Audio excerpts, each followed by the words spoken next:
오늘 우리가 읽은 본문 1절로 6절의 말씀을 보면 지혜가 집을 짓고 또 그 집에 7 기둥을 세우고 또 짐승을 잡고 포도주를 만들어 상을 갖추고 자기의 여종을 보내어서 성중 높은 곳에서 어리석은 자들, 지혜 없는 자들을 부르며 초청한다. 이렇게 말씀하고 있는 것을 보게 됩니다. 여러분, 짐승을 잡고 포도주를 만들어서 상을 준비한다는 것, 잔치상을 마련한다는 말씀이지요. 우리가 잔치상을 만들고 차려하는 것은 뭔가를 축하할 일이 있을 때 여러분 잔치상을 만든 것 아니겠습니까? 그러면 오늘 이 잔치 자리는 무엇을 축하하기 위하여 이 잔치상이 마련된 것일까 봤을 때 지혜의 초청에 응한 것을 축하하기 위한 축하의 자리라는 거예요. 즉 지혜의 초청에 응하여 지혜를 얻는 일은 이만큼 축하받을 만큼 아주 귀하고 복된 일이라 말씀하고 있는 것을 보게 됩니다. 여러분, 지혜를 얻으면 왜 이 잔치상이라도 차려할 만큼 좋은 일이 되는 것인지 6절이 설명하고 있는데 6절에 보면 이렇게 말씀하고 있습니다. 어리석음을 버리고 생명을 얻으라. 명철의 길을 행하라 하느니라. 아멘. 지혜의 초청에 응해서 지혜를 얻으면 가장 유익한 것이 바로 생명을 얻게 되기 때문이라는 거예요.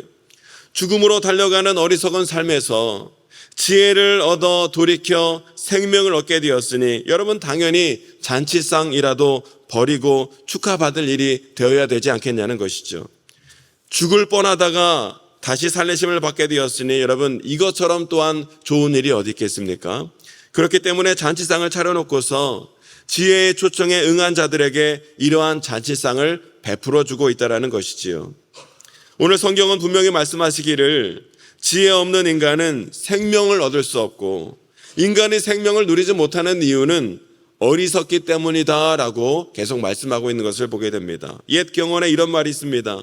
벌레들은 불에 타 죽을 줄도 모르고 불 속으로 날아가고 물고기는 죽을지도 모른 채 낚싯바늘에 먹이에 힘껏 문다. 그러나 인간은 그 끝이 불행이라는 것을 알면서도 향락을 떠나지 못한다. 이와 같이 인간의 어리석음은 끝이 없다라는 말이 있는 것을 보게 돼요.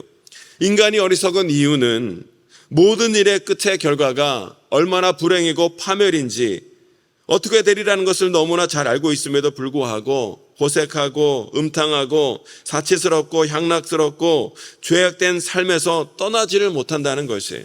그것이 인간의 어리석음이라는 것이죠.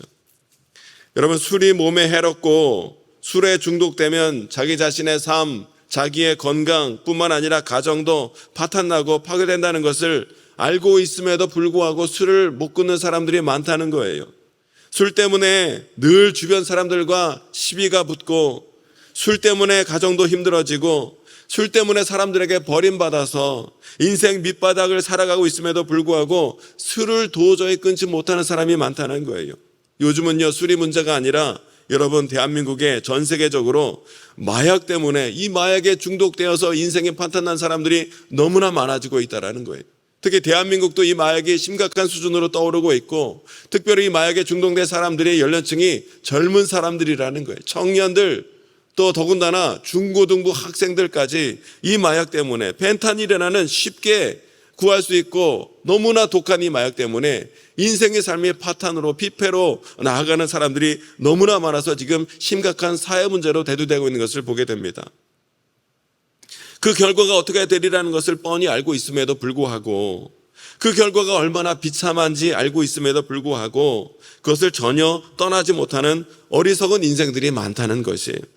그러나 여러분, 이러한 어리석은 인생들이라 할지라도 지혜의 초청에 응하여 지혜가 베풀어 주시는 떡과 포도주를 먹고 마실 때 비로소 그 인생은 어리석은 인생에서 벗어나 영원한 생명을 얻는 하늘의 은혜와 기쁨을 누리게 될 줄로 믿습니다. 어리석은 자는 이 지혜의 초청에 응하기만 하면 된다는 거예요.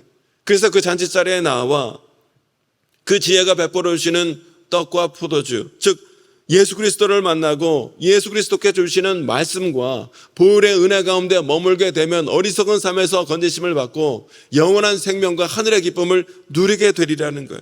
때문에 초청에 응하고 그 잔치자리에 나오기만 하면 되리라는 것이지요. 그런데 오늘 본문의 말씀을 보면 이 지혜의 초청에 응하기만 됨에도 불구하고 이 지혜의 초청에 도저히 응하지도 못하고 이 잔치상에 나오지도 못하는 인생이 많더라는 것이죠. 여러분, 지혜는요, 어렵게 얻을 수 있는 것이 아니에요. 지혜는 우리가 열심히 공부하고 뛰어난 머리를 가지고 다른 사람들과 경쟁해서 1등을 해야만 얻을 수 있는 것이 아니다라고 오늘 성경은 말씀하고 있는 거예요. 지혜는 오늘 말씀에서 알 수 있듯이 누구나 볼 수 있는 높은 곳에서 환한 대낮에 우리를 부르고 초청하고 있더라는 것이지요. 파멸로 이끄는 음녀는 야심한 밤에 은밀한 방법으로 사람을 유혹하는 반면 지혜는요, 사람들이 많이 다니는 곳, 누구나 발견할 수 있는 높은 곳에서 우리에게 오라 부르고 초청하고 있기 때문에 우리는 단지 그 부르심과 초청에 응하여 그 잔치상으로 나아가기만 하면 누구든지 지혜가 베풀어 주시는 떡과 포도주로 인하여 그리스도의 말씀과 보혈의 은혜로 인하여 영원한 생명을 얻을 수 있게 되리라는 거예요. 그런데 그럼에도 불구하고 이 초청에 응하지도 못하고 지혜도 얻지 못한 채 세상에 주는 향락, 죽음으로 달려가는 그 길을 마치 불 속으로 뛰어드는 불나방과 같이 죽음과 파멸로 향하는 그 길에서 도저히 좀처럼 벗어나지 못하는 인생들이 많더라는 것이지요. 여러분, 이렇게 부르심의 초청에 응하지 못하는 이유가 무엇입니까? 그 이유를 오늘 성경은 거만한 때문이라 라고 말씀하고 있어요.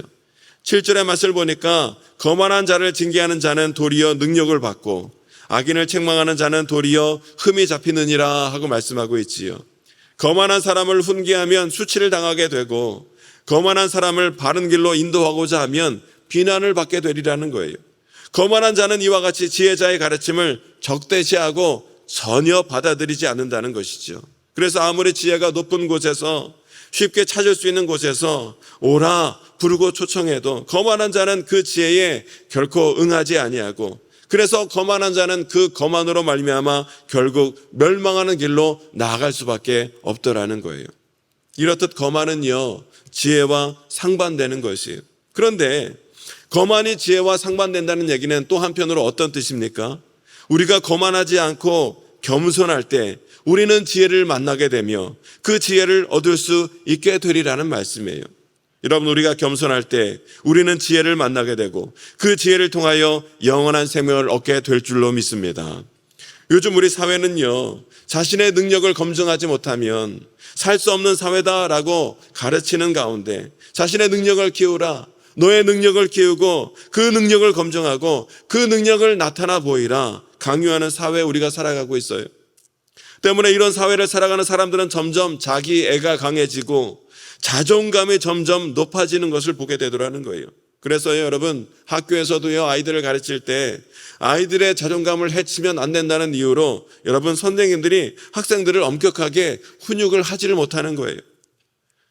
더군다나 학생의 인권을 보호해야 한다는 명목으로 학생 인권 조례를 만들어 반포를 하다 보니까 여러분, 어떤 일들이 일어납니까? 학생들이 수업 시간에 엎드려 자든지 떠들든지 딴짓을 하든지 도시락을 먹든지 교실을 나가든지 이런 일을 해도 선생님들이 학생들을 전혀 훈육을 할 수가 없다는 거예요. 그러다 보니 어떤 일까지 발생하냐면 최근에 여러분도 아실 거예요. 어떤 한 중학교에서 여자 선생님이 치마를 입으시고 교탁에서 가르치고 있는데 한 남학생이 버젓이 나와서 그 교탁 아래 누워서 버젓이 사진을 촬영하고 있는데도 아무도 되지 못하는 그런 상황까지 지금 발생하고 있더라는 거예요. 이것이 일부이긴 하지만 대한민국 교육계의 안타까운 현실이라는 것이지요. 이러다 보니 아이들이 자기의 잘못을 인정하지 않는 거만함에 더욱더 빠지게 되고 이렇게 사람들이 거만해지다 보니까 전혀 지혜를 받을 수 없고 오히려 지혜의 가르침, 성경 진리의 가르침을 미워하고 능욕하게 되더라는 거예요. 여러분, 대한민국 대학생의 복음화율이 3.5%가 안 되는 현실, 우리 자녀들이 계속해서 교회를 이탈하고 있는 현실, 우리 자녀들이 계속해서 믿음 생활 포기하고 하나님 떠나는 이 현실은 결코 이와 무관하지 않다라는 것이지요. 영적으로 교만해지면요, 결코 하나님의 지혜를 받아들일 수가 없더라는 거예요. 여러분, 그러나 오늘도 지혜는 잔치상을 차려놓는 가운데 사람들을 향하여, 어리석은 인생을 향하여 오라 생명을 얻으라 초청하고 있는 줄로 믿습니다. 그 지혜자의 초청에 응하기 위해서는요, 거만함을 내려놓을 수 있어야 되는 거예요. 그래야 생명을 얻고 지혜가 주는 하늘의 유익을 누릴 수 있게 되리라는 것이죠. 그러면 여러분, 우리가 어떻게 해야 겸손할 수 있게 되는 것입니까? 성경이 말씀하는 겸손은 단지 자기 자신을 사랑하지 않는다든지 자기 자신을 낮춘다든지 하는 것이 겸손이 아니라, 성경이 말씀하는 겸손은요, 온 우주 만물을 창조하신 창조주 여호와 하나님을 인정하고 그 하나님 앞에 엎드려 경배하는 것이 참다운 겸손이요, 그것이 지혜를 얻고 생명을 얻는 길이다라고 말씀하고 있다는 것이에요. 10절의 말씀 함께 읽어보겠습니다. 10절 시작. 여호와를 경외하는 것이 지혜의 근본이요 거룩하신 자를 아는 것이 명철이니라. 아멘. 세상 만물을 창조하신 여호와 하나님을 인정하고 그 하나님을 힘써 알아가는 것이 지혜의 근본이고 명철이고, 그 지혜와 명철이 있는 자에게 영원한 생명과 하늘의 유익과 복이 있게 되리라는 사실을 오늘 우리에게 말씀하고 있는 거예요. 여러분, 특별히 우리 자녀와 후손들에게 하나님의 지혜가 넘치고 그리스도의 영이 충만해야 될 줄로 믿습니다. 우리 자녀들이요, 세상에 허탄한 것들이 아니라 하나님의 지혜로 가득하고 그리스도의 말씀, 그리스도의 영으로 충만해야 이 땅 가운데 잘 되고 형통한 하늘의 복을 누리고 영원한 생명을 얻게 되리라는 거예요. 때문에 우리 자녀들과 후손들의 그 10년 가운데 그 어떤 것보다 하나님의 지혜로 충만할 수 있도록, 우리 주님의 말씀으로 가득할 수 있도록 우리가 힘써야 한다는 사실, 그 책임이 오늘 우리 부모 세대에 있다는 것이에요. 우리 자녀 후손들에게 하나님의 지혜가 넘치고 우리 자녀들이 더욱더 하나님께 가까이 나아가고 하나님을 힘써 알게 하기 위하여 우리 부모 세대가 감당해야 할 책임이 너무 막중하다는 사실을 우리 부모 세대가 깨달아야 된다는 것이죠. 이를 위해서 우리가 무엇을 해야 되겠습니까? 첫 번째로 우리 자녀 후손을 위하여 더욱더 힘써 기도하며 나갈 수 있어야 된다는 거예요. 우리가 자녀와 후손들을 위하여 눈물로 기도하며 나가는 한 우리 자녀와 우리 후손들은 결코 망하지 않게 될 줄로 믿습니다. 하나님, 우리 자녀들, 우리 후손들 주님 붙들어 주시고 긍휼히 여겨 주셔서 다시 한번 믿음을 세워주시고 그 10년 가운데 그리스도의 영으로 하나님의 말씀으로 충만케 하여 주옵소서. 오늘도 우리가 이 새벽에 간절히 기도하며 나갈 때 하나님의 영이, 그리스도의 영이 우리 자녀들의 그 10년 가운데 가득하게 임하는 역사가 있게 될 줄로 믿습니다. 두 번째는요, 이를 위하여 힘써 우리 자녀들을, 우리 후손들을 말씀 있는 자리로 우리가 이끌 수 있어야 한다는 거예요.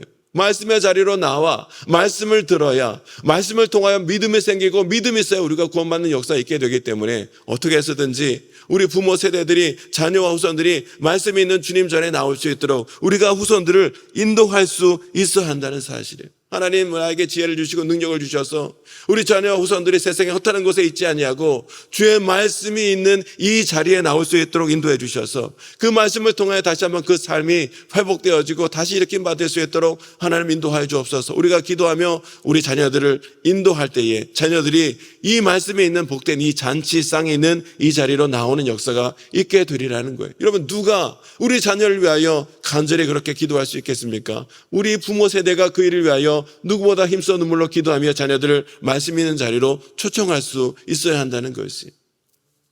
그런 의미에서 여러분, 우리 다음 주부터 우리 교회에서 다음 세대 바로 세우기 서머 캠프가 있습니다. 너무나 귀한 말씀의 자리에 특별히 말씀과 하나님의 지혜를 탁월하게 전하시는 우리 책 읽는 사자 강사님이 이번에 두 번째로 오셔서 지난번 집회 때도 우리가 얼마나 큰 은혜를 받았는지 몰라요. 얼마나 큰 도전을 받았는지 몰라요.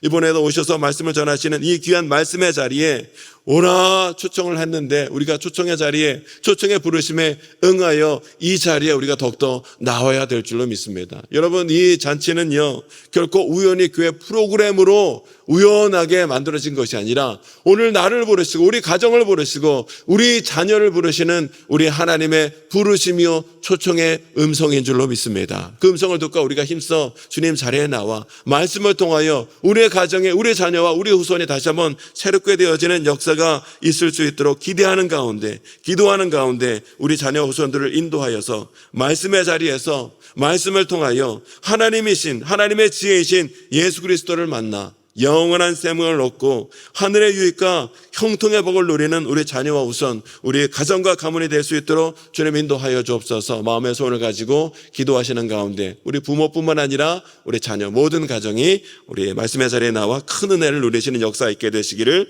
주님의 이름으로 축원합니다. 이 시간 함께 기도하기를 원합니다. 주님, 우리의 심령 가운데, 특별히 우리 자녀와 후손들의 심령 가운데 세상이 허탄한 것이 아니라 우리 하나님의 지혜로 그리스도의 영으로 충만하게 되기를 원하오니 아버지 하나님 은혜를 베풀어 주셔서 그리스도의 영으로 하나님의 지혜로 말씀으로 충만케 해 주셔서 생명을 얻고 하나님께서 주시는 은혜와 귀한 복을 누리며 살아가는 믿음의 귀한 먹는 가문이 되어질 수 있도록 하나님 인도하여 주옵소서. 우리 말씀을 기억하며 기도하시고 우리 모든 기도 제목을 주님께 맡기며 간절히 기도하는 이 시간이 되길 원합니다. 우리 주여 많이 외치시고 우리 간절히 기도하며 나가길 원합니다. 함께 기도하겠습니다.